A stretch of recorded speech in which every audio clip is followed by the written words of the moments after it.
Assalamualaikum warahmatullahi wabarakatuh. Hamdan wa syukran lillah, la hawla wa la quwata illa billah. Salatu wa salaman ala rasulillahi Muhammad imatillah wa ala alihi wa ashabihi wa mala. Amma'ad. Faya ayyuhal muslimun, ittaqullaha haqqa tuqatih wa la tamutunna illa wa antum muslimun. Kaum muslimin wal muslimat rahimakumullah, disyukur hanyalah milik Allah. Shalawat dan salam mudah-mudahan tetap tercurah pada Rasulullah Muhammad sallallahu alaihi wasallam. Kaum muslimin wal muslimat rahimakumullah, di dalam Al-Qur'an itu pengharapan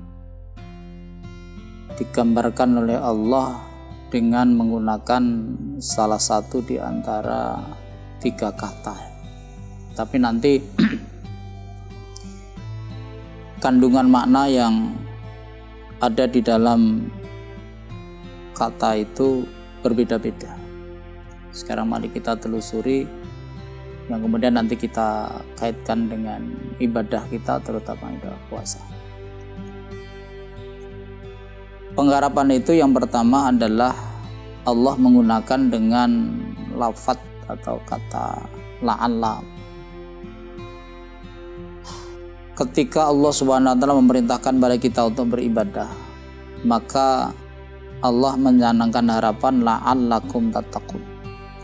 A'udzubillahi minasyaitonirrajim. Bismillahirrahmanirrahim. Ya ayyuhan nasu ubudu rabbakumul ladzi khalaqakum wal ladzina min qablikum la'allakum tattaqun. Wahai manusia, sembahlah atau beribadahlah kamu sekalian kepada Rabb kamu sekalian yang telah menciptakan kamu dan juga telah menciptakan orang-orang sebelum kamu. La'allakum tattaqun. Allah mencanangkan sebuah harapan dengan ibadah itu supaya kamu sekalian itu bisa menjadi orang yang bertakwa.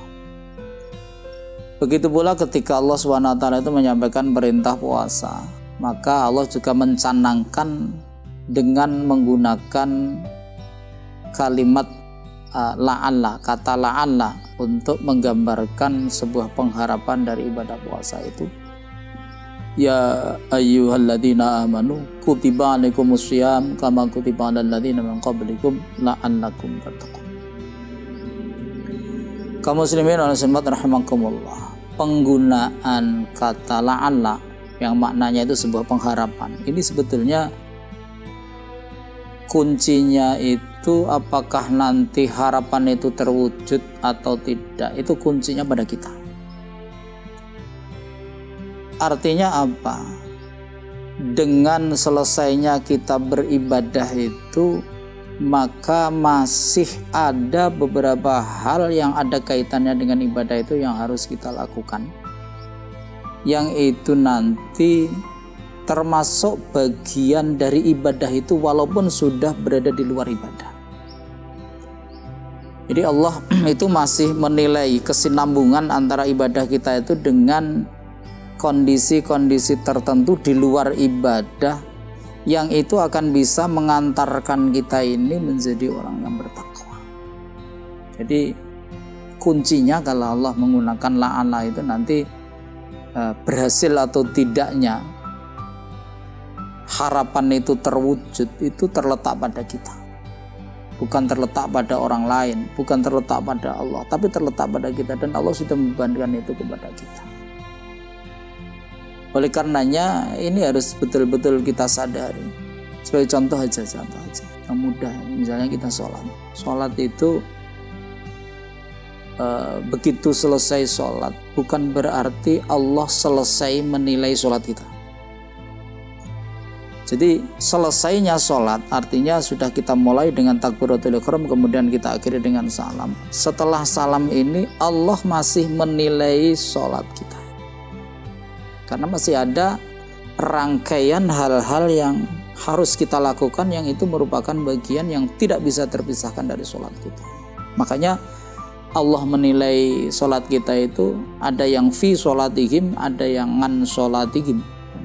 Kalau fi sholatihim ini artinya kan di dalam sholatnya itu. Apa yang dinilai di dalam sholat itu?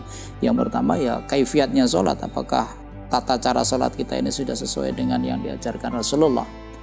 Yang kedua ini tentang kekhusyukan. Karena Allah sampaikan, a'udzubillahi minasyaitonirrajim, qad aflahal mu'minun alladzina hum fi sholatihim khashi'un. Jadi fi sholatihim ini harus khashi'un, harus khashi'un, harus khusyuk fi sholatihim, di dalam sholatnya.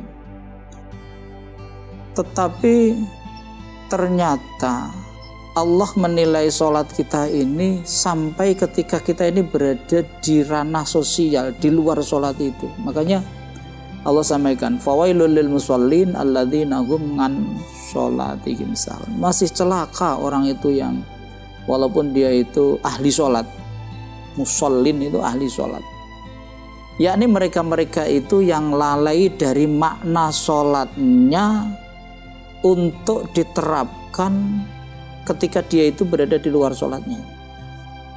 Jadi meskipun bahasa kita itu sholatnya ketika dia lakukan itu secara khusyuk, tetapi ketika di luar sholat dia itu tidak mampu mengaplikasikan nilai-nilai sholatnya itu, maka dia masih tergolong orang yang celaka. Artinya apa? Itu masih dinilai oleh Allah yang ada kaitannya dengan sholat kita. Jadi la'alla itu sangat tergantung kepada kita. Bagaimana kita ini mengambil sikap, bagaimana kita ini menjadikan ibadah kita itu sebagai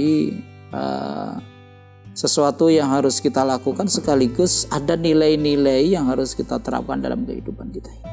Sholat, puasa juga begitu, zakat juga begitu, haji juga begitu. Monggo dipun telusuri piyambak dan dikembangkan. Kemudian yang kedua, harapan itu di dalam Al-Quran Allah menggunakan kata ngasa. Ini salah satu contohnya di dalam Al-Quran. Allah menyampaikan, a'udzubillahi minasyaitonirrajim, wa ashiruhunna bil ma'ruf fa in karihtumuhunna fa asa an takrahu syai'an wa yaj'alallahu fihi khairan katsira. Wa ashiruhunna bil ma'ruf, pergaulilah istri-istrimu kamu itu dengan cara yang ma'ruf. Ini mohon maaf pada ibu-ibu karena di sini katanya objeknya itu.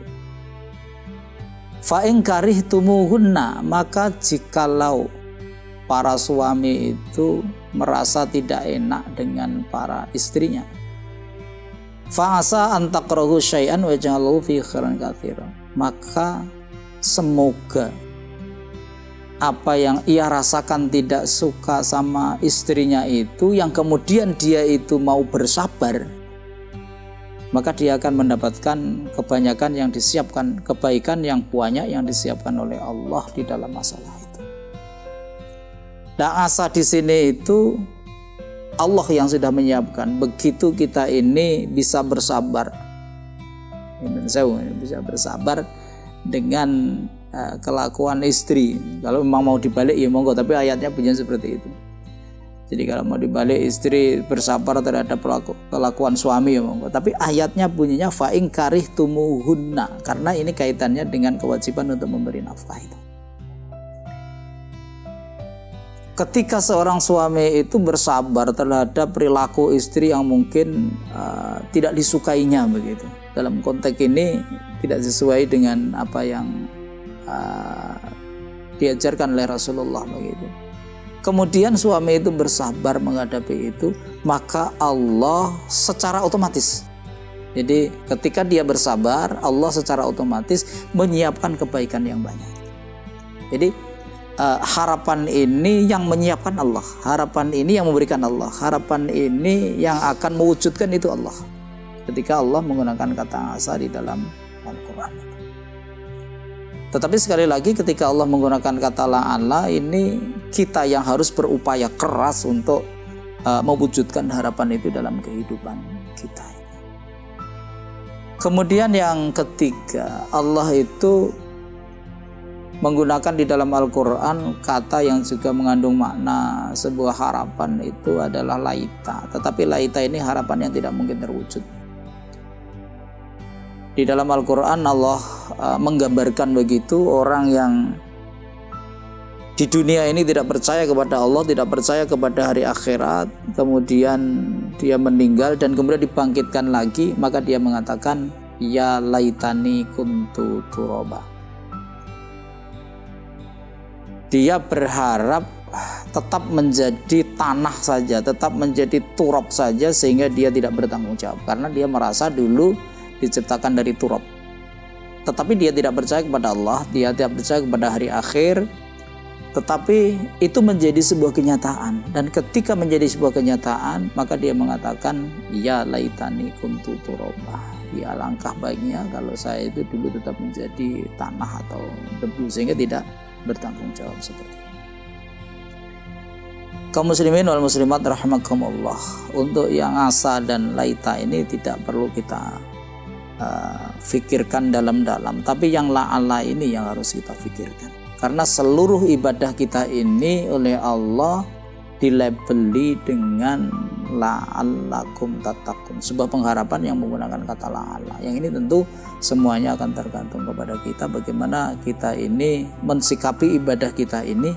Karena ibadah mahdhah kita ini, yang hablum minallah ini, mesti ada gandengannya dengan hablum minannas. Jadi tidak ada ibadah itu yang berdiri sendiri kemudian tidak ada kepedulian sosial. Semuanya itu ibadah pasti ada dimensi sosialnya, dan Allah akan menilai ibadah kita ini mulai dari pelaksanaannya, kaifiatnya itu, kemudian bagaimana hatinya, sampai kepada dimensi sosial kehidupan kita. Mudah-mudahan ada manfaatnya, ada kekurangan saya mohon maaf. Billahi taufiq wal hidayah. Nasrun minallah wa basyiril mu'minin. Assalamualaikum warahmatullahi wabarakatuh.